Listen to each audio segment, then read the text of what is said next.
চৈতির মায়ের বরণডালা ফেলে দিয়ে ঝিলের সিঁথিতে সিঁদুর দিচ্ছে সাক্ষ্য।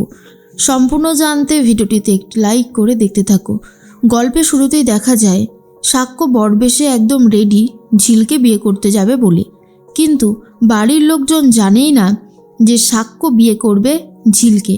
সবাই তো জানে সাক্ষ্য বিয়ে করবে চৈতিকে। এরপরেই সাক্ষ্য তখন ভাবে ঝিলকে ঠিক কেমন সুন্দর লাগছে। ঝিলের জন্য যেই বেনারসি যেই গয়নাগুলো সে কিনেছে সেগুলো পরলে ঝিলকে কতটা সুন্দর লাগতে পারে সেটা নিয়ে ভাবনা চিন্তা করছিল সাক্ষ্য।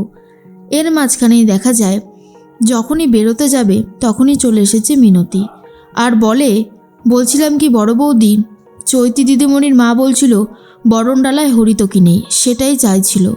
এরপর সাক্ষ্যর বাবা বলে, দাঁড়া মিনু, তোর মেয়ে কোথায় গেছে? তোর সাথে কি লাস্ট কোনো কথা হয়েছে? তোকে কি ও ফোন করেছিল? মিনু তখন বলে, না বড়দা, আমাকে এখনও ফোন করেনি। ফোন করলে তো আমি সবটা জানতেই পারতাম। মেয়েটা একা ওই শহরে গিয়ে কি করে যে থাকবে আমি সেটাই ভাবছিলাম। এরপরেই তখনই সাক্ষ্যর বাবা বলে, চিন্তা করিস না, সব ঠিক হয়ে যাবে। তোর মেয়ে খুব ভালো, ও যে কোনো জায়গায় খুব চালাকির সাথেই ও থাকতে পারবে। আসলে আজকালকার দিনের একটু চালাক না হলে তো আর চলে না। এর মধ্যেই সাক্ষ্যর মা বলে, সব কথা থাক, এখন আর এ সমস্ত কথা ভেবে কী বা লাভ। এরপরেই মিলি বলে, চলো মা, আমরা এখান থেকে বেরিয়ে যাই।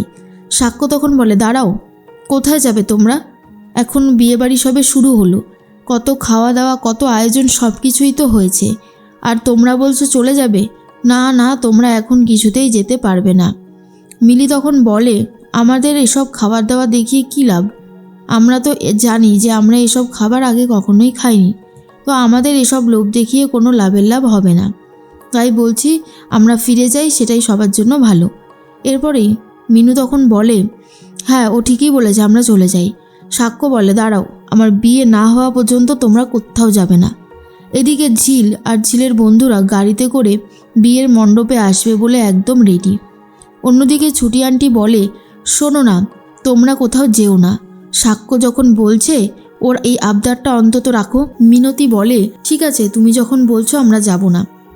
এরপর সাক্ষ্য গেট পর্যন্ত পৌঁছাতেই সবাই মিলে হইহুল্লোড় আনন্দ নাচানাচি করতে থাকে। তারপরেই চলে এসেছে সুদর্শনা, অর্থাৎ ছোটকার বউ, আর বলে, যেহেতু আমাদের ডিভোর্সটা হয়নি তাই বড়দা বলল বিয়েতে আসার জন্য।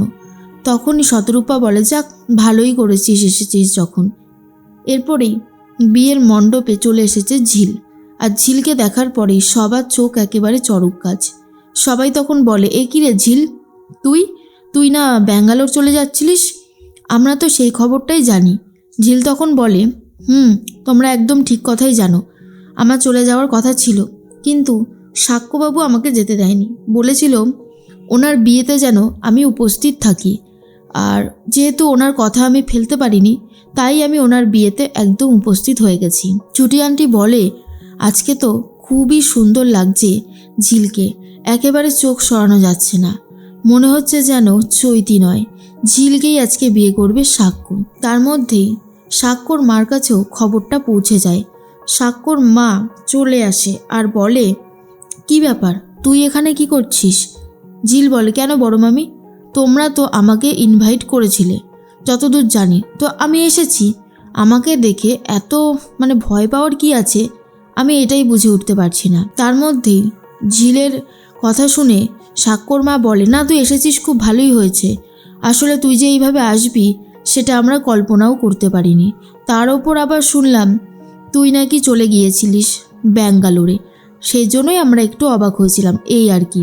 এর মধ্যেই মিনতি বলে, হ্যাঁ রে ঝিল, তুই ফিরে আসছিস কই, একবারও তো আমাকে জানালি না। তুই জানিস আমি কতটা টেনশন করছিলাম তোর জন্য। যতই হোক, তুই অজানা একটা শহরে যাচ্ছিলিস, আমার যে মনের ভেতর কী ঝড় উঠেছিল সেটা যদি আমি তোকে বলতে পারতাম। এর মধ্যেই চৈতির মা চলে এসেছে বরণডালা নিয়ে, আর বলে, সাক্ষ্যকে তাহলে এবার বরণ করে নি, ওদিকে তো লগ্ন সময় শুরু হয়ে গেছে। তখনই সাক্ষ্যর মা বলে, হ্যাঁ, আর দেরি করে কোনো লাভ নেই, তাড়াতাড়ি করে বিয়েটা দিয়ে দেওয়াই ভালো। এরপরেই ঝিল সামনে থেকে সাক্ষ্যর বিয়ে দেখবে বলে উপস্থিত, যা দেখার পরেই সবাই একটু অবাক হয়ে যায় যে ডিভোর্সি স্ত্রী এসেছে প্রাক্তন স্বামীর বিয়ে দেখতে। এরপরেই যখনই চৈতির মা বরণডালা নিয়ে সাক্ষ্যকে বরণ করতে যাবে তখনই বরণডালাটা হাত দিয়ে ফেলে দেয় সাক্ষ্য, কিন্তু সেটা বুঝতেও পর্যন্ত দেয়নি কাউকে। এরপর চৈতির মায়ের হাত থেকে যখনই বরণডালাটা পড়ে যায়, সবাই তখন বলে, এ বাবা, এটা আপনি কি করলেন? আপনি জানেন না বরণডালাটা একটা শুভ কাজে কতটা ইম্পর্টেন্ট একটা জিনিস, আর আপনার হাত থেকে এটাই পড়ে গেল? তখনই চৈতির মা বলে, পড়ে গেল না, আমার তো মনে হলো কেউ আমাকে ধাক্কা মারল, সেই জন্যই হাতটা কাঁপলো আর পড়ে গেল। তখন সাক্ষ্য চালাকি করে বলে, কে আবার ধাক্কা মারবে? কি যে বলেন না আন্টি, আপনার বোধহয় মাথাটাই পুরোপুরি খারাপ হয়ে গেছে। কেউ আপনাকে ধাক্কা মারেনি, পড়ে গেছে বলুন। আমার ঠাম্মি বলে, শুভ কাজে একবার বাধা পড়লে তবে আর সেই শুভ কাজটা ঠিকঠাকভাবে হয় না। কিন্তু কি আর করা যাবে বলুন, যেহেতু আপনি এটা করে ফেলেছেন, তাই আর অপশানও তো কিছু নেই। এর মধ্যেই সাক্ষ্যর মা বলে, যাক, এটা যখন হয়েই গেছে তখন আর কি করা হবে। আমার মনে হয় আমাদের বাকি কাজগুলো করা উচিত। তুমি এক কাজ করো, সাক্ষ্যকে ভেতরে নিয়ে যাও। এরপর সাক্ষ্য যাওয়ার আগে ঝিলকে বলে, আজ তোমাকে দেখতে ভীষণ সুন্দর লাগছে, চোখ সরানো যাচ্ছে না। সাক্ষ্যর কথা শুনে ঝিল তো আরও বেশি রেগে যায়, কারণ ঝিল ভাবে এইভাবে সাক্ষ্যবাবুর বিয়েটা দাঁড়িয়ে দাঁড়িয়ে দেখতে হবে, এটা যে কত বড় একটা শাস্তি সেটা শুধুমাত্র আমিই জানি। এর মধ্যেই মিলি বলে, সত্যি মা, আজকে বোনকে দেখে না চোখ সরানো যাচ্ছে না। সাক্ষ্যবাবু এত কিছু দিয়েছে বোনকে, কিন্তু কেন সেটাই তো বুঝে উঠতে পারলাম না। মিনতি বলে, আমিও বুঝতে পারছি না কি হচ্ছে, কেন হচ্ছে, কিসের জন্যই বা হচ্ছে।